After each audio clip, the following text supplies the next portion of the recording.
Attention, your paradigm is about to shift at the intersection of fact and reason.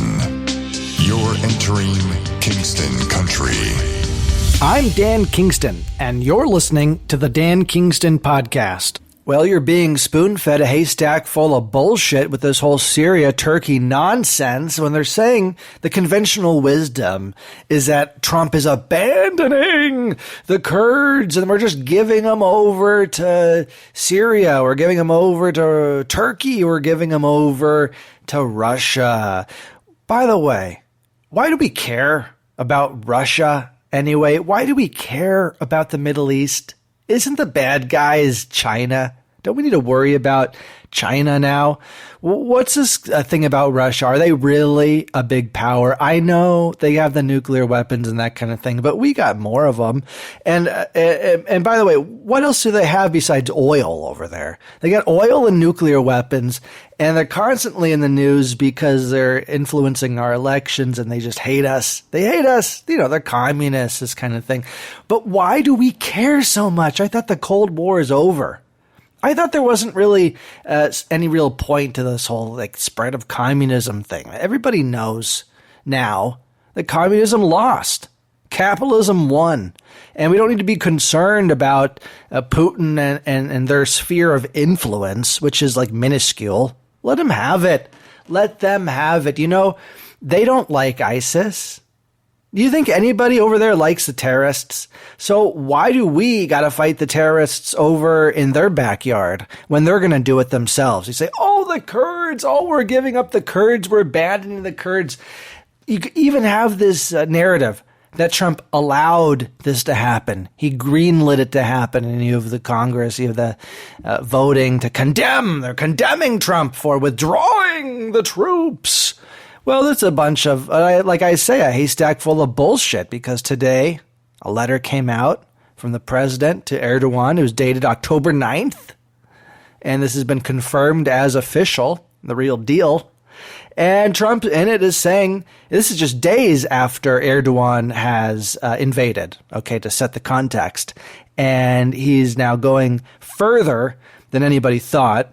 And at this time, this is a couple days before October 9th, people are saying Trump allowed this to happen by removing the 50 troops. If he just let the 50 troops stay, then Turkey, well, they definitely wouldn't have done it. You even still have people saying that because they haven't heard the new brainwashed propaganda spin that from the deep state, you know, or from whoever the hell it is wanting to get us in these endless wars. That's saying, oh, no. That wrong. That's not the narrative anymore. Now the narrative is just the president's completely unhinged, because we all know Turkey was going to do this. There was no way in stopping Turkey. You know, for months, Erdogan has been threatening to do this. And this letter dated October 9th just shows that Trump was not greenlighting any Turkey invasion. Quite the opposite. In this letter, Trump threatens to destroy the Turkish economy. He says, I don't want to be responsible for destroying the Turkish economy. This is a letter dated October 9th from Trump to President Erdogan, just days after the incursion. He says, I've already given you a little sample with respect to Pastor Bronson. And then he talks about how he's worked hard to solve the problems of Turkey. Don't let the world down.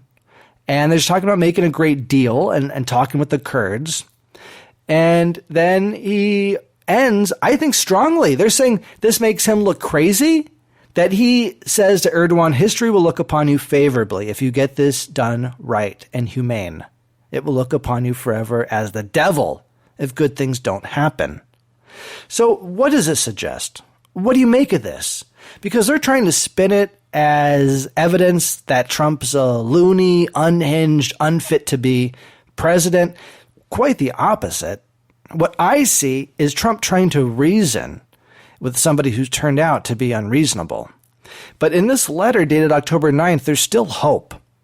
He maybe Trump had agreed to let Erdogan. Look, I'm playing devil's advocate here. This is a completely independent podcast. I'm not an apologist for anybody. And I want to get to the truth of it. I want to help you see through all the mainstream media lies, the 2-minute and then commercial break, and they never really get to what's going on. So I'm going to play devil's advocate for you for a second. Maybe Trump agreed that Erdogan could do a small, limited incursion on the border region in order to alleviate some of the concerns he had about this faction, Kurdish faction, that he says have terrorist influences on their own border. And maybe that was agreed upon or frowned upon, because it looks like in this letter, he says, you can make a great deal. General Muslim, which is a Kurdish general, is willing to negotiate with you, and he is willing to make concessions that they would never have made in the past. Okay, so why are they going to make concessions now that they would never have made in the past? Well, because they got Turkey invading, basically, and they're all-out war on their border. Now the Turkish forces are continuing to push in past where originally was talked about and presumably agreed upon. What choice does Trump have but to allow a limited incursion? Is he going to say, no, it's completely unacceptable for you to make this incursion, and by doing so, create the situation where you're going to have Erdogan come face-to-face with the United States in a conflict? That's what that would lead to. That leads to a conflict. Don't you get it? Don't you get it that if Erdogan is determined to take over Syria, at least to take over the Kurdish-controlled area of Syria, that's what Erdogan's determined to do, then Trump is trying to negotiate and saying, whoa. Okay, you just take a little bit, fine, we'll look the other way. When you go too far, that's a big deal. Okay, it's not a bad negotiating tactic. The problem is that Erdogan is like a Nazi kind of dictator type Hitler person. He's on another level of crazy. Erdogan is not somebody who should be in NATO. Turkey should not be in NATO. They've completely gone over the edge, completely overboard. But what we have to understand here is the geopolitics in the region. I told you a few episodes back, I was like, look at the map, because what you see right there is that Turkey is next to Iran. They're natural enemies. Turkey hates Iran. So let them balance each other out. Guess who else hates ISIS? Iran hates ISIS. Bashar al-Assad of Syria hates ISIS. Erdogan of Turkey hates ISIS. Russia hates ISIS. Okay? So they'll just talk like ISIS is going to reform tomorrow. That's a total lie. And where were all of these people, by the way, when ISIS was forming the first time? Because it was all in the news. We all knew about it. It was months and months of ISIS forming, and nobody cared. Nobody cared. Do you remember? This was under Barack Obama. This was Barack Obama's biggest mistake, was allowing ISIS to form in the first place. Okay? So why aren't they going to form again? Is because you don't have the conditions right now. You don't have a vacuum of power anymore. You have Russia coming in to fill the vacuum of power. That's why we're leaving. You're saying, we can't, we have to stay. We have to defend the Kurds. We have to, we should feel for the Kurds.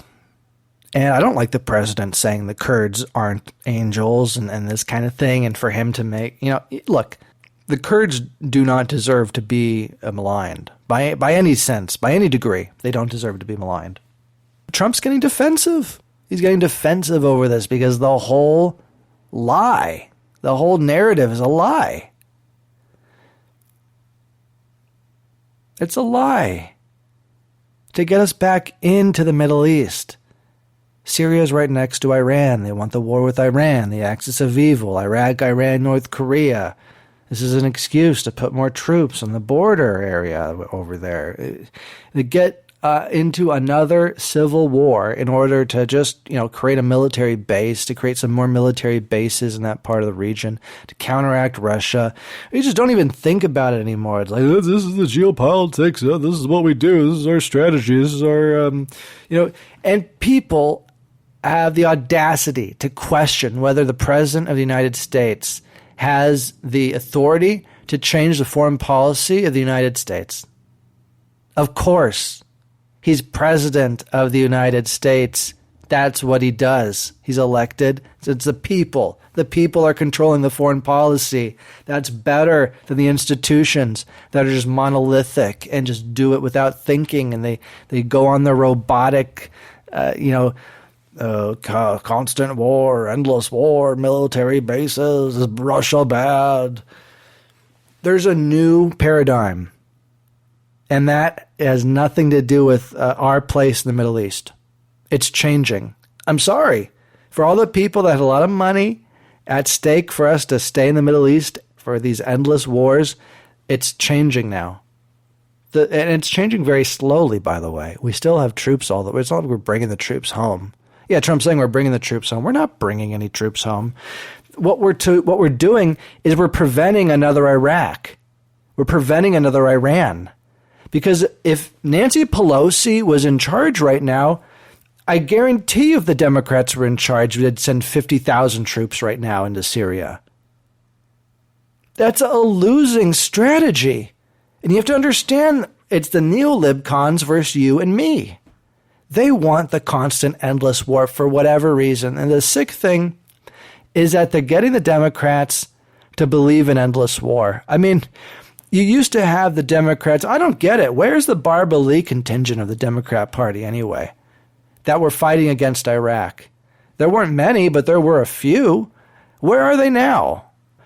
If you're a Democrat listening, because I'm an independent and I have Democrats listening and Republicans listening, let me ask you, how did they convince you that this was a good idea to send more troops in, or that we should be in the middle of a Middle Eastern civil war? Is it because of the ISIS thing? They've convinced you ISIS is going to come back? I thought that the foreign terrorism wasn't a real threat. I thought that it was just the white guys were the threat. Remember? Oh, now the terrorists are a threat from Syria. ISIS is a threat now. Look, the people that escaped from those camps, they're mostly women and children, okay? They shouldn't have even been in those refugee camps anyways. A horrible situation they're in. They're refugee camps or prison camps or I don't know, but they're not telling you that part of it, that they're women and children mostly that were in these camps or the family members of ISIS that escaped. So all of this is shadows and lies. And during the debates, it's just sick. The Democrat debates, did you watch those last night? Warren getting hit from every side. She was really quite flustered. Elizabeth Warren, couldn't defend Medicare. Sanders was defending Medicare better than she did. Klobuchar hates Warren, my God. And she was just getting an exchange after exchange with Warren. You'd think that Klobuchar is about to get a hard-on going at Warren this hard. She's going to drop out. Klobuchar will. It's just an embarrassing thing. And you get the sense that she thinks that she's winning and doing so good. It's an embarrassment. It's hard to watch Klobuchar. What do you think? Who likes Klobuchar anyway? Like, who is the Klobuchar contingent that's keeping her in the race? She is, I guess. She's doing it herself. But Yang, I thought, actually had some courage. She spoke up against Sanders. They're talking about it's unrealistic, these Sanders proposals. And it looked to me like a battle of the populists, which Americans want a populist president. You look at all of our presidents really are populists. That's the way that they win. What do you want to grab a beer with the president? The guy or gal you want to grab a beer with is the guy or gal that's going to be president. That's how it works. And it's not Klobuchar. And I don't think it's twitchy Warren. They're all up there talking about how we need to stay in Syria. Warren says we have to stay in the Middle East longer so we can get out in a smart way. Well, I'd say we're getting up to 20 years is too long. And then you have Gabbard versus Buttigieg. And Buttigieg is saying how we need to stay in longer. He's agreeing with Warren. Meanwhile, Gabrin's speaking the truth, speaking the deep state military industrial complex truth. And for that, Buttigieg has no real response. He starts turning red. I'm with my wife and we're watching it together. I'm saying, he's blushing. And she's like, my wife, yeah, he's turning red. Buttigieg turning red. You know, you can't defend it. I know these sound bites say they look good, like, oh, Trump allowed it. I know it feels good emotionally if you're a lefty, a far leftist. Oh, it's Trump's fault. All of it is Trump's fault. Erdogan is a Hitler type. He's a dictator. He's a bad guy. Turkey's a bad guy. They got to get kicked out of NATO. That's not our fault. We didn't cause him. We didn't create that monster. Look, I read you the letter that Trump wrote to Erdogan. So you get what's going on now. You get what's going on. Blaming Trump for the situation in Syria is not going to fool anyone. Maybe the most insane Trump derangement syndrome leftist nut jobs. Kingston Country.